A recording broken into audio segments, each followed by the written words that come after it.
Hoje a gente vai conversar sobre o Enigma de Aqueronte que aparece lá na série O Mundo Sombrio de Sabrina. O Enigma de Aqueronte é dado pelo padre Blackwood a Sabrina lá na primeira temporada. O objetivo dele era que, se a Sabrina conseguisse abrir o enigma, ela estaria autorizada a assistir aulas mais avançadas na academia. O Aqueronte que o padre Blackwood entrega para Sabrina era do Edward Spellman e estava em posse do padre Blackwood. E sinceramente eu nunca entendi por quê. Eu não sei se o Edward deixou o Aqueronte lá na academia porque antes do Faustus ele era o sumo sacerdote, então provavelmente ele deixou ali na sala dele, né, antes do acidente acontecer. E também, eu sempre fiquei em dúvidas por que o padre Blackwood entregou o Aqueronte para Sabrina, se ele estava curioso pelo que tinha dentro, ou se ele já sabia o que tinha dentro e queria que a Sabrina abrisse e tivesse a consequência que teve, e a gente sabe qual foi. O Aqueronte era uma antiga e complexa caixa de quebra-cabeças mágica que funciona como um dispositivo de contenção arcana extremamente poderoso.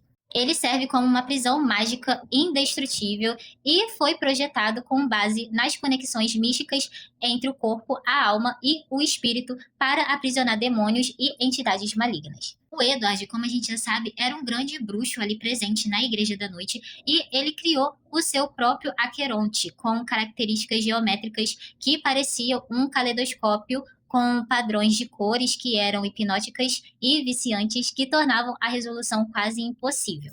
A Sabrina, ela acaba conseguindo descobrir o segredo da abertura do Aqueronte através dos diários do Edward. E vale a gente lembrar que esses diários, eles estavam lá na academia e é através do Nicholas que a Sabrina fica sabendo desses diários, então ela resolve ler. E nesses diários tinha uma pista que, conforme as dobraduras iam aparecendo ali de determinadas páginas, se formava a palavra Diana, ou seja, o nome da mãe da Sabrina. O Edward, ele projetou o Aqueronte para ser algo perfeito, ou seja, para ser algo equivalente ao corpo humano. E a maior inspiração dele foi a Diana. E é muito legal a gente correlacionar isso, porque é até simbólico e bonito, de certa forma, o Edward ter, vamos dizer, correlacionado a Diana, que era algo que ele amava muito, com algo que era praticamente indestrutível. Então, eu creio que foi uma forma dele de dizer que o amor deles também era indestrutível.